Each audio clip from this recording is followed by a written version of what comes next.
അസ്സലാമു അലൈക്കും. പ്രിയ കൂട്ടുകാരെ, എല്ലാവർക്കും സുഖമല്ലേ?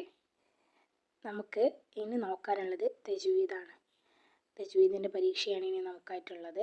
നമുക്ക് തജ്വീദിൽ 5 പാഠങ്ങളാണ് പരീക്ഷയ്ക്കായിട്ടുള്ളത്. ഈ വീഡിയോയിൽ തജ്വീദിൻ്റെ ഒരു റിവിഷനും അതുപോലെ തന്നെ ഒരു ക്വസ്റ്റ്യൻ പേപ്പർ ഡിസ്കഷനും കൂടി ഒരുമിച്ചാണ് ചെയ്യുന്നത്. നിങ്ങൾ ഈ വീഡിയോ അവസാനം വരെ സ്കിപ്പ് ചെയ്യാതെ കാണുക. ഓക്കെ, അപ്പോൾ ഒന്നാമത്തെ പാഠം ആദാബു തിലാവത്തി. ഒരുപാട് പോയിന്റ്സ് ഈ പാഠത്തിൽ നിന്ന് വരുന്നുണ്ട്. ഓക്കെ, ആദാബു തിലാവത്തി. നമുക്കറിയാം, ഖുർആൻ അള്ളാഹുവിൻ്റെ കലാമാണ്. ഖുർആൻ പാരായണം മഹത്തായ ഒരു ഇബാദത്താണ്. ഖുർആൻ ഓതുന്ന സ്ഥലവും ഓതുന്ന വ്യക്തിയും അനുഗ്രഹീതമാണ്.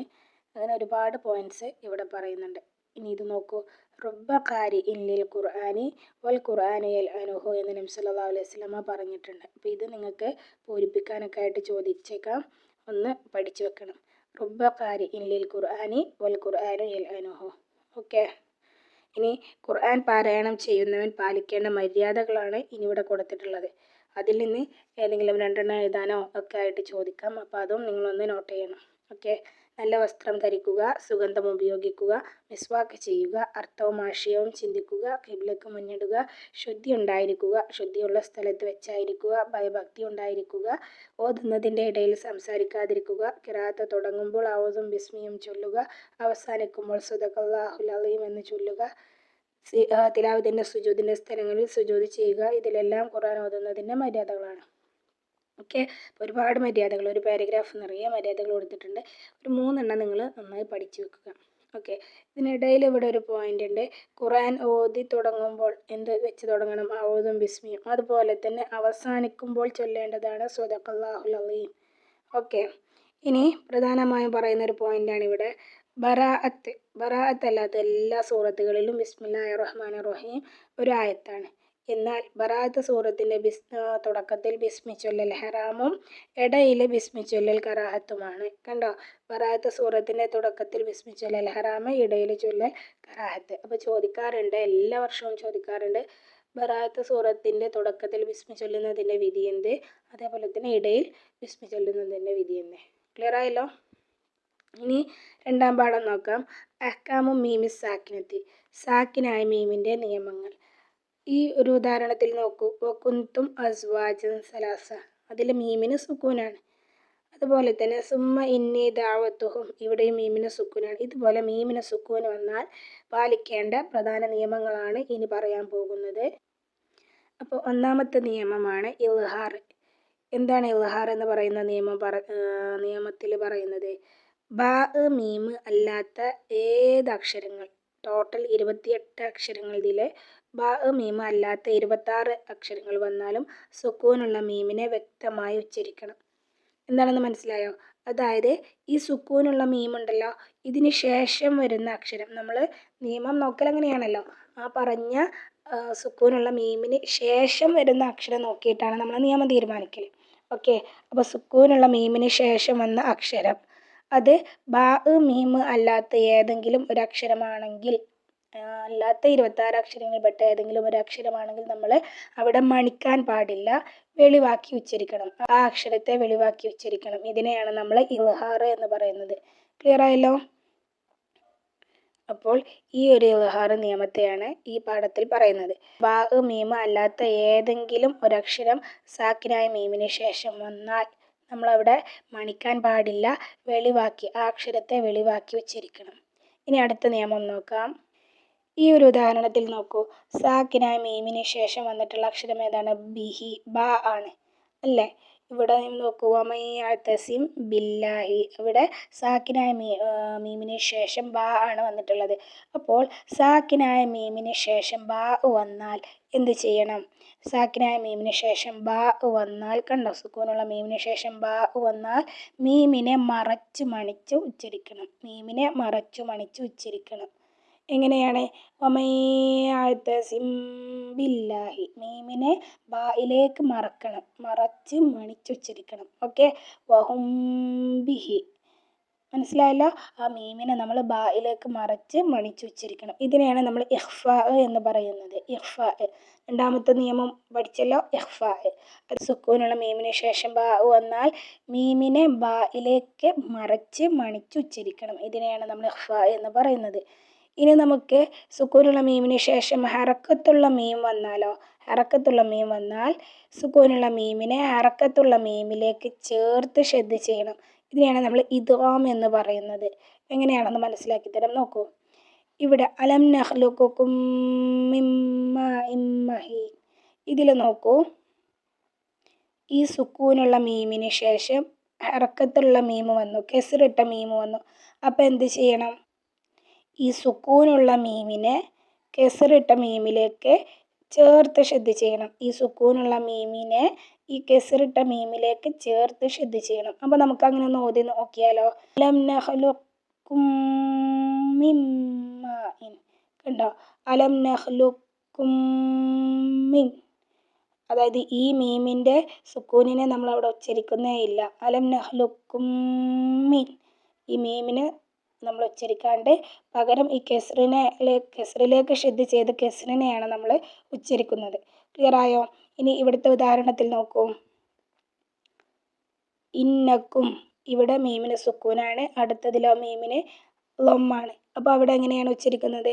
ഇന്നക്കും മുജ്രിമൂൻ. ഇന്നക്കും മുജ്രിമൂൻ. സാക്കിനായ മീമിന് ശേഷം ഷദ്ദുള്ള മീം വന്നപ്പോൾ ആ ഷദ്ദുള്ള മീമിലേക്ക് നമ്മൾ സുക്കൂനായ മീമിനെയും കൂടി ചേർത്ത് ഷദ്ദ് കൊടുത്ത് ഉച്ചരിച്ചു. ക്ലിയർ ആയല്ലോ? അപ്പോൾ ഇതിനെയാണ് നമ്മൾ ഇദ്ഗാം എന്ന് പറയുന്നത്. ഇദ്ഗാം എന്ന് പറയുന്നത്. ഓക്കെ, ഇദ്ഗാം. അപ്പോൾ നമ്മൾ ഇതുവരെ പഠിച്ച നിയമങ്ങൾ, സാക്കിനായ മീമിൻ്റെ നിയമങ്ങൾ 3 എണ്ണമാണ്. ഇൽഹാർ, ഇഖ്ഫാ, ഇദ്ഗാം. ഇൽഹാർ ചെയ്യലെപ്പോഴാണ്? സാക്കിനായ മീമിന് ശേഷം ബാओ മീമോ അല്ലാത്ത ബാക്കി 26 അക്ഷരങ്ങളിൽ നിന്ന് ഏതെങ്കിലും ഒന്ന് വന്നാൽ നമ്മൾ ആ അക്ഷരത്തെ എന്ത് ചെയ്യണം? വെളിവാക്കി ഉച്ചരിക്കണം, മണിക്കാൻ പാടില്ല. ഇഖ്ഫാ എന്ന് പറഞ്ഞാലോ, സാക്കിനായ മീമിന് ശേഷം ബാ വന്നാൽ നമ്മൾ എന്ത് ചെയ്യണം? ബായിലേക്ക് മറച്ചു മണിക്കണം. ഇദ്ഗാം എന്ന് പറഞ്ഞാൽ സാക്കിനായ മീമിന് ശേഷം ഹറക്കത്തുള്ള മീം വന്നാൽ എന്ത് ചെയ്യണം? സുക്കൂനുള്ള മീമിനെ ഹറക്കത്തുള്ള മീമിലേക്ക് ചേർത്ത് ഷദ്ദ് ചെയ്യണം. ഓക്കെ, ഇതിനെയാണ് ഇദ്ഗാം എന്ന് പറയുന്നത്. ഓക്കെ, ഇനി പറയുന്ന വേറൊരു പ്രധാനപ്പെട്ട കാര്യമാണ് ഷദ്ദുള്ള മീമിനെയും നൂനിനെയും ഉച്ചരിക്കുമ്പോൾ ഒരു അലിഫിൻ്റെ അളവ്, അതായത് ഒരു വിരൽ മടക്കി നിവർത്തുന്ന സമയം മണിക്കൽ നിർബന്ധമാണ്. ക്ലിയർ ആയോ? അപ്പോൾ നമ്മൾ മണിക്കൽ നിർബന്ധമായിട്ടുള്ള 2 അക്ഷരങ്ങളാണ് ഷദ്ദുള്ള മീമും നൂനും. ഓക്കെ, ഷദ്ദുള്ള മീമിനെയും നൂനിനെയാണ് നമ്മൾ മണിക്കേണ്ടത്. അപ്പോൾ ഷദ്ദുള്ള മീമും നൂനും വന്നാൽ എത്ര സമയം മണിക്കണം? ഒരു അലിഫിൻ്റെ അളവ്, അതായത് ഒരു വിരൽ മടക്കി നിവർത്തുന്ന സമയം നമ്മൾ മണിക്കണം. ക്ലിയർ ആയല്ലോ? ഇതും വളരെ ഇമ്പോർട്ടൻ്റ് ആണ്. ഇനി 4ാമത്തെ പാഠത്തിലേക്ക് നോക്കൂ.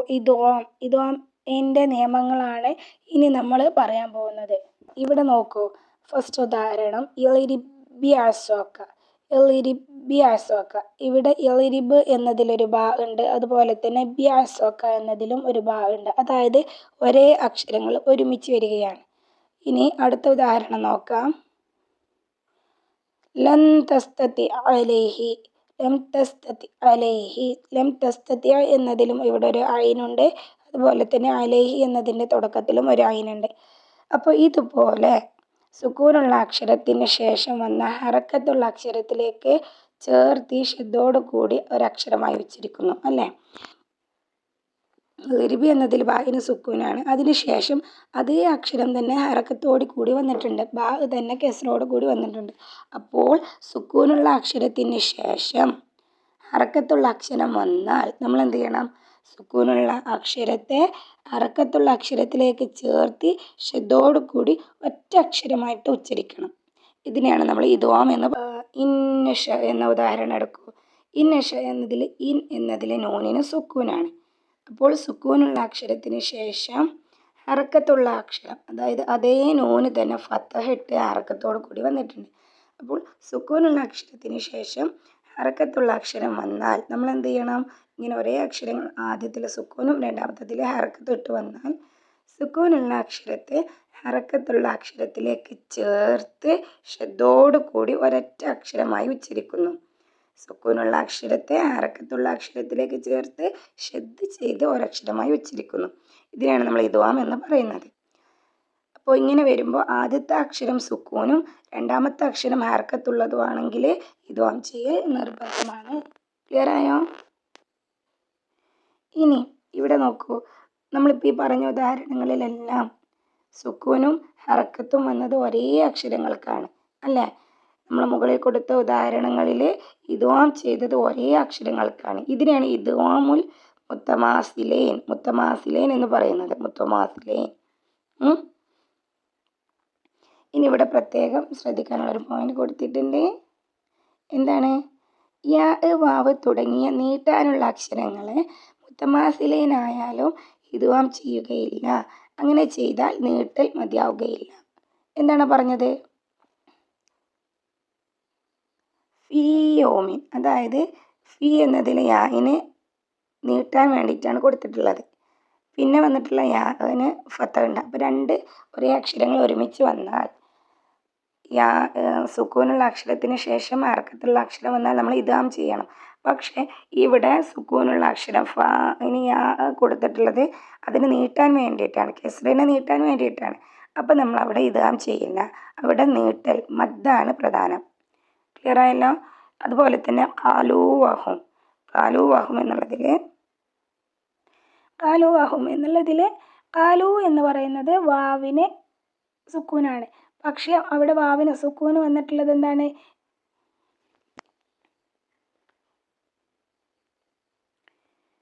ഖാലൂ എന്നതിൽ വാവിന് സുക്കൂനാണ്. അവിടെ വാവിന് സുക്കൂന് വരാൻ കാരണം ഈ ലൊമ്മിനെ നീട്ടാൻ വേണ്ടിയിട്ടാണ്. അതുകൊണ്ട് തന്നെ അതിന് ശേഷം വന്ന വാവിന് ഫത്തഹ് ഉണ്ട്. അവിടെ നമ്മൾ ഇദ്ഗാം ചെയ്യില്ല. കാരണം ഇവിടുത്തെ പ്രധാന നിയമം എന്ന് പറയുന്നത് മദ്ദാണ്. മദ്ദിന് ശേഷമേ ഇവിടെ ഇദ്ഗാം എന്നുള്ള നിയമം വരുന്നുള്ളൂ. അപ്പോൾ ഇങ്ങനെ രണ്ടക്ഷരങ്ങൾ നീട്ടാൻ വേണ്ടിയിട്ട് കൊടുത്ത സുക്കൂനുള്ള അക്ഷരത്തിന് ശേഷം അതേ അക്ഷരം വന്നാൽ അവിടെ ഇദ്ഗാമുൽ മുത്തമാസിലൈൻ ചെയ്യില്ല. അവിടെ മദ്ദാണ് പ്രധാനം. ക്ലിയർ ആയല്ലോ? ഇനി അടുത്ത പാഠം നോക്കൂ. ഇദ്ഗാമുൽ മുത്തമാസിലൈൻ നമ്മൾ പറഞ്ഞു. ഇനി പറയാനുള്ളതാണ് ഇദ്ഗാമുൽ മുത്തജാനിസൈൻ വ ഇദ്ഗാമുൽ മുതഖാരിബൈൻ. നോക്കാം. ഒരേ മഖ്റജിൽ നിന്നും പുറപ്പെടുന്ന വ്യത്യസ്തമായ രണ്ട് അക്ഷരങ്ങൾ. ഓക്കെ, ഒരേ മഖ്റജിൽ നിന്നും പുറപ്പെടുന്ന വ്യത്യസ്തമായ രണ്ട് അക്ഷരങ്ങളിൽ ഒന്നാമത്തേതിന് സുക്കൂനും രണ്ടാമത്തേതിന് ഹറക്കത്തുള്ളതുമായി വന്നാൽ നമ്മൾ എന്ത് ചെയ്യണം? ഇങ്ങനെ വന്നാൽ ഇദ്ഗാം ചെയ്യൽ വാജിബാണ്. ഇതിനെയാണ് ഇദ്ഗാമുൽ മുത്തജാനിസൈൻ എന്ന് പറയുന്നത്. ഉദാഹരണം നോക്കൂ. ബാഉം മീമും രണ്ടും ഒരേ മഖ്റജിൽ നിന്നുള്ള അക്ഷരങ്ങളാണ്. ബാ, മീമ്. അതുകൊണ്ട് നമ്മൾ എന്ത് ചെയ്യണം? ഇതിൽ ഉദാഹരണങ്ങൾ നോക്കൂ. ഇർക്കമ്മ അന. ബായിന് ഇവിടെ എന്താണ്? സുക്കൂനാണ്. ബായിന് സുക്കൂന്. പിന്നെ ബായിന് ശേഷം വന്ന മീമിനോ അതിന് ഫത്തഹ് ഹർക്കത്തുണ്ട്. അപ്പോൾ ഒരേ മഖ്റജിൽ നിന്നും പുറപ്പെടുന്ന രണ്ട് അക്ഷരങ്ങളിൽ ആദ്യത്തേതിന് സുക്കൂനും രണ്ടാമത്തേതിന് ഹറക്കത്തുള്ളതുമായിട്ട് വന്നാൽ നമ്മൾ എന്ത് ചെയ്യണം? ഇദ്ഗാം ചെയ്യണം. ഇതിനെയാണ് ഇദ്ഗാമുൽ മുത്തജാനിസൈൻ എന്ന് പറയുന്നത്. ഇദ്ഗാമുൽ മുത്തജാനിസൈൻ എന്ന് പറയുന്നത്. ഓക്കെ, ഇനി ഇവിടെ ഒരു വേറെ പോയിന്റ് പറയുന്നുണ്ട്. ഇദ്ഗാമുൽ മുത്തജാനിസൈൻ ഖുർആനിൽ 7 സ്ഥലങ്ങളിലായിട്ടാണ് പറഞ്ഞിട്ടുള്ളത്. 7 സ്ഥലങ്ങളിലായിട്ട്. ഓക്കെ, ലഇൻ ബസത്ത കൂടാതെ ഖുർആനിൽ ത്വാഇനെ തായിലേക്ക് ഇദ്ഗാം ചെയ്യുന്ന ത്വാഇനും തായിനും ഒരേ മഖ്റജാണുള്ളത്. അതുകൊണ്ട് ത്വായിന് സുക്കൂനും തായിന് ഹറക്കത്തും വന്നതോടെ എന്ത് ചെയ്തു? അവിടെ നമ്മൾ ഇദ്ഗാം ചെയ്തു. അപ്പോൾ ത്വായിന് ഇദ്ഗാം ചെയ്ത ഉദാഹരണങ്ങളാണ് ലഇൻ ബസത്ത, അഹത്തു, അലാ മാ ഫറത്തു. ഓക്കെ, ഇതും ഇമ്പോർട്ടൻ്റ് ആണ്. ത്വായിന് ഇദ്ഗാം ചെയ്ത 3 ഉദാഹരണങ്ങളാണിത്. ലഇൻ ബസത്ത, അഹത്തു, അലാ മാ ഫറത്തു. ഓക്കെ, അപ്പോൾ ഇവിടെ ചെയ്യുന്ന ഇദ്ഗാം എന്താണ്? ഈ 3 സ്ഥലങ്ങളിലും ഇദ്ഗാം പൂർണ്ണമായിട്ടുള്ള താമായിട്ടുള്ള ഇദ്ഗാമല്ല. അവിടെ അപൂർണമായ ഒരു ചുരുങ്ങിയ നാഖിസായ ഒരു ഇദ്ഗാമാണ് അവിടെ ചെയ്തിട്ടുള്ളത്. ക്ലിയർ ആയല്ലോ? ഇനി ബർ റബ്ബുക്കും അലം നഖ്ലുക്കും. ഇവിടെ ലാമും റാഉം മഖ്റജിൽ അടുത്തടുത്തായിട്ട് വളരെ അടുപ്പമുള്ള 2 അക്ഷരങ്ങളാണ്.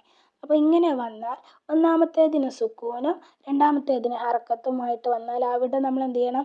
ഇദ്ഗാം ചെയ്യണം. കണ്ടോ, ഇതിൽ റബ്ബുക്കും എന്നുള്ളതിൽ ലാമിന് സുക്കൂനും റായിന് ഹറക്കത്തുമുണ്ട്. അതുകൊണ്ട് അവിടെ നമ്മൾ ഇദ്ഗാം ചെയ്യണം. അപ്പോൾ എന്താണത്? മഖ്റജിൽ അടുപ്പമുള്ളതോ കൂടുതൽ സിഫത്തുകളിൽ യോജിപ്പുള്ളതോ ആയ ഹർഫുകളെ നമ്മൾ മുത്തഖാരിബൈൻ എന്ന് പറയും. മുത്തഖാരിബൈൻ. അപ്പോൾ അവിടെ ഇദ്ഗാം ചെയ്യുന്നതിന് ഇദ്ഗാമുൽ മുത്തഖാരിബൈൻ എന്ന് പറയും. മുത്തഖാരിബൈനിൽ ലാം റായിലും ഫാ കാഫിലും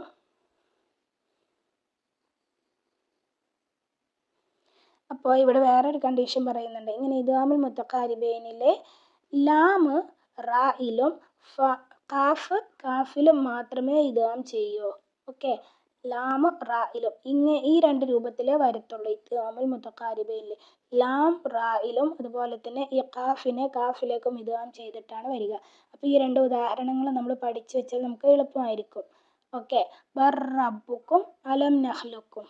ഓക്കെ, ലാമിനെ റായിലേക്കും കാഫിനെ കാഫിലേക്കും ഇദ്ഗാം ചെയ്യുന്നതാണ് ഇദ്ഗാമുൽ മുത്തഖാരിബൈൻ. അപ്പോൾ നമ്മുടെ പാഠഭാഗങ്ങൾ ഇത്രയേ ഉള്ളൂ. നമുക്ക്